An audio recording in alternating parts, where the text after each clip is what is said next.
in that aspect, some people would not like to be surrounded by people who make substantially more than them, and only people that make more than them. So just think about it for a second. Which one, honestly, which world would you choose to live in? Hey everybody, welcome back to another video. In today's video, we're going to talk about comparisons and why people compare ourselves to each other. So I have a question for you. Let's just say hypothetically, there's two worlds.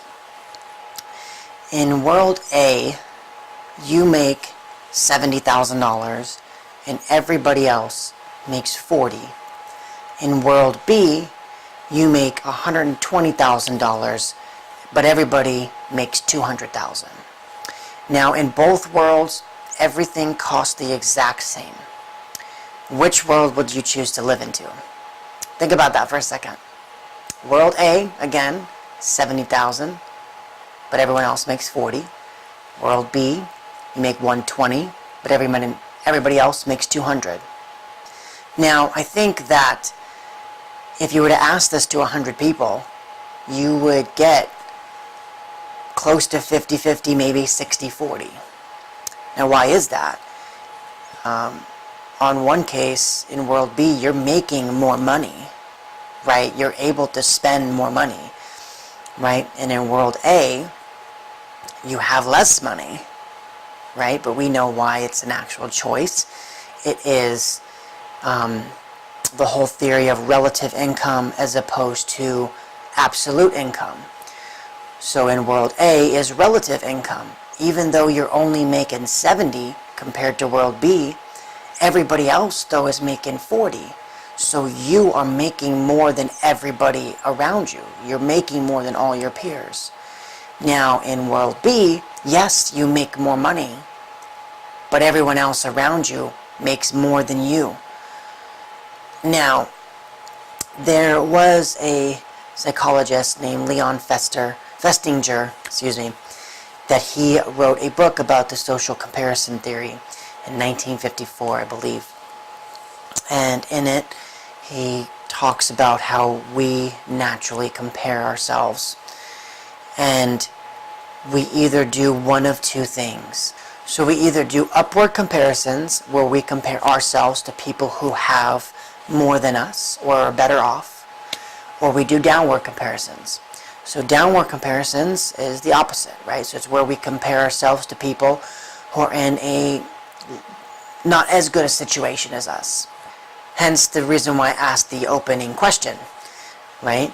So in World 1, you're theoretically, since you're making more than everybody, you're constantly doing downward comparisons because everyone you interact with makes less than you, right? So you feel, superior in a way. Now, as in World 2, you're making more money, but everybody else is making more than you, right?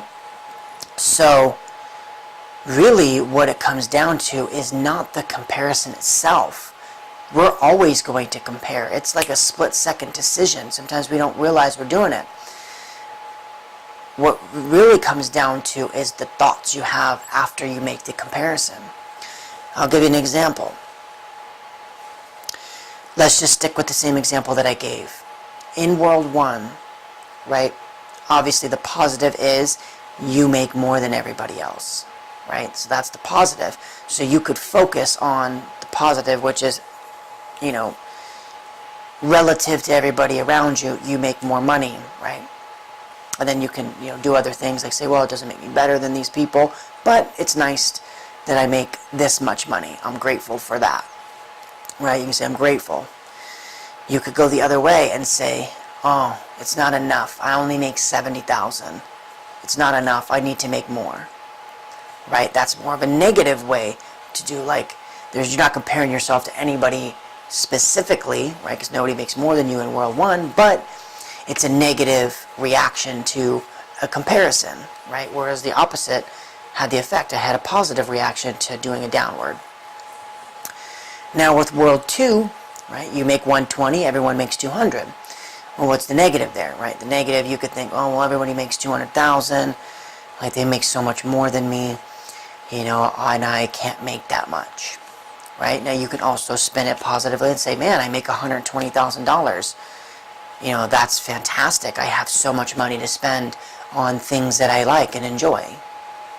So in both scenarios, right, you could look at either outcome as positive or negative.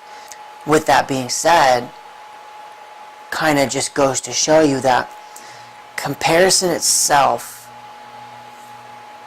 just on like its face, where you say, okay, I'm here, someone is here, or I'm here and someone's here, is not that bad. It's what you say to yourself after, right?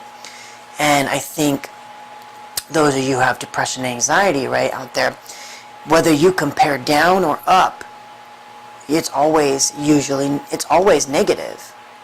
Whether you compare down or up, it's always negative, right? And that's kind of what depression does. It forces you to think through the lens of negativity, right? And it enables you to see the positives, right? Because I just gave 2 different scenarios, and I gave you ways to positively look at each one. So even if you compare yourself, right? So if I were to compare myself to someone in, let's just say, real estate who's making more than me, instead of feeling like I'm less than I'm less than because I make, not as much, I'll feel like appreciative for the knowledge I have, the money I've made, and the fact that I can continue to work and get better, right? So I think of it in a positive light, and now the opposite end, if I come across people who maybe are not as fortunate as me and don't have as much as I have, I look at that and I take that moment to appreciate everything that I do have, and I understand it doesn't make me a better person than those who have less than me, but it does make me appreciate what I have. Just another short, quick video. I hope that got you to think for a little bit. If you didn't really have an answer, really try to think about it and say to yourself, which world would you want to live in and why? Like, what were the first thoughts to come to your head? Right? I know I gave you ways to positively and negatively look at it, but what were the first thoughts to come to your head? If they were negative, right, then you kind of want to be working on yourself to rid yourself of the negative ways of thinking, and you want to always try to think positively first instead of negatively in every situation. But again, that's it for the video. Thank you guys for tuning into the video. If you liked it, make sure to hit the like button and subscribe. Thank you guys so much again, and I'll look forward to seeing you guys in the next video.